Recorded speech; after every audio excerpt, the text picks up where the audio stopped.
Today, I'll show you how we can expand the limits of hand redirection in VR by leveraging an unexpected sensory channel, your sense of balance.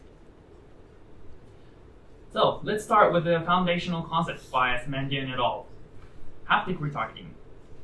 The idea is you see multiple virtual objects, but in reality, there's only one physical prop. When you reach for any virtual object, the system subtly offsets your virtual hand from the real one. And because our brain trusts vision far more than proprioception, you unconsciously adjust your real hand's trajectory to ensure the virtual hand lands perfectly on its target. So this is how the real hand is guided to touch the single prop, while letting one prop feel like three, making users think that the interactive volume is larger than it actually is. Since its inception, hand redirection has been explored extensively, horizontal, vertical, and even combined with handheld sticks, Roomba, or redirected walking. But while the field has matured, one fundamental problem still exists: the detection threshold.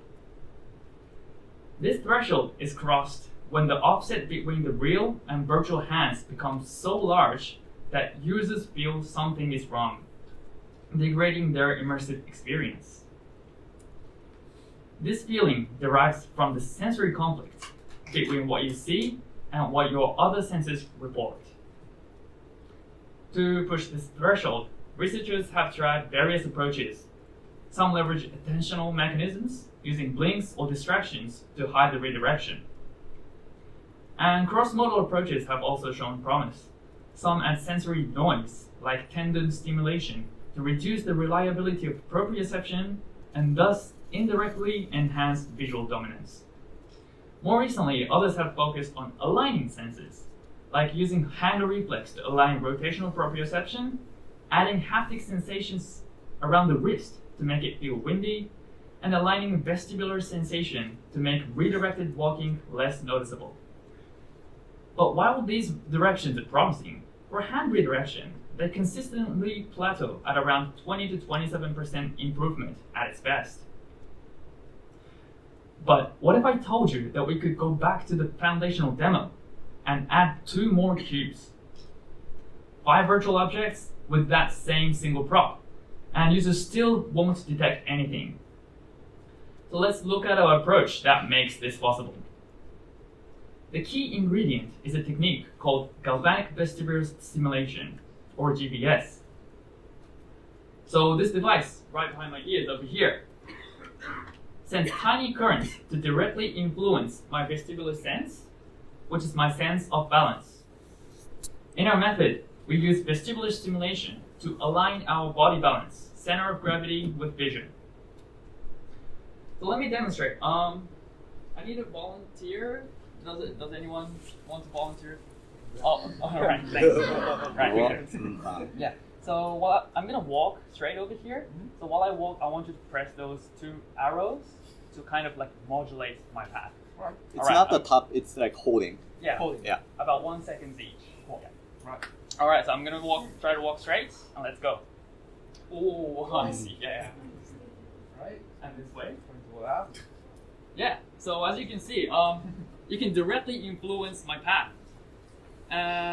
But yeah, this technique is really powerful, and it's been pioneered by researchers like Maeda et al. But here, we're using it a bit differently. So this time, I'm gonna try to stand still over here, and could you stimulate again? Yeah. I'm trying to stand right. still, and yep, to the right. And to the left again. And to the left, yes. So notice how my center of gravity slightly shifts. Even if I'm trying to stand still. Yeah, thank you very much. Okay. Thank you very much. So yeah, we're not using vestibular stimulation just for path planning, but we're using it a different way to purely modulate my sense of center of gravity. Yep, all right, moving on. So let's connect this back to VR. In hand redirection, your eyes see your virtual hand over here to my right, a bit to my right. So your brain expects a corresponding balance shift also to the right. But in reality, your body feels no shift because your real hand is actually redirected to the middle. So this is the hidden conflict, a subconscious mismatch in your sense of balance. And here, we use vestibular stimulation to induce a subtle body sway to the right, or whichever the virtual hand is, to align the sense of balance with the one expected, thereby resolving the conflict. So we validated this principle through 2 studies. First of all, study 1 confirmed that only balance aligning vestibular stimulation works, not the opposite direction, not random tingling noise, which validates our principle. And study 2 optimized the timing. Since vestibular stimulation takes a few seconds to induce a sway, we tested 3 preemptive stimulation onsets. We also tested both redirections. The outward redirection, where the real hand is redirected, this way. Yeah, where the real hand is redirected away from the body speed line, and inward redirection, where it's redirected towards the midline. Yeah, and it turned out that the optimal timing varied per person, but when we calibrated for each individual, the detection threshold increased by 53% for outward redirection and 44% for inward. So what does this exactly enable? So remember the 3 cubes? With our technique, that same physical prop now supports 5 virtual cubes. The effective haptic workspace nearly doubles, fundamentally changing what's possible. And also, it means that even if the interactable space was trapped between a wall and a laptop, just like my economy class seat I was in 3 days ago, you can still interact with expansive virtual displays. So because our method enhances both inward and outward redirection, it can create a coherent interaction space even when you can't physically reach out forward or to the side. So to conclude, first, we identified an overlooked source of sensory conflict in hand redirection, the mismatch in our perceived center of gravity.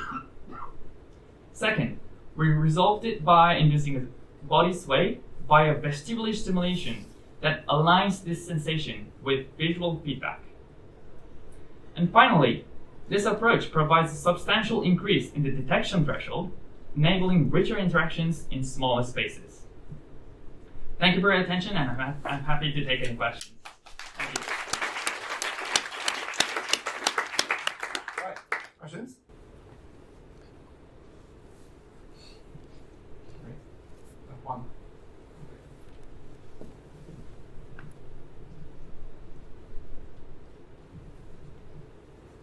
I might have missed this in the slide, but how early do you have to apply the stimulation before the user begins their arm reach?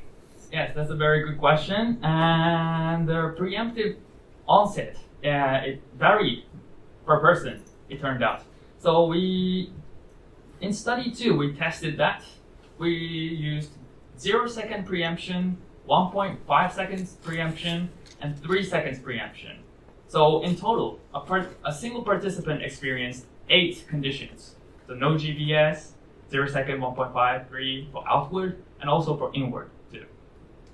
And the best performing timing had varied per person. So yeah, we have a graph over here, a table over here.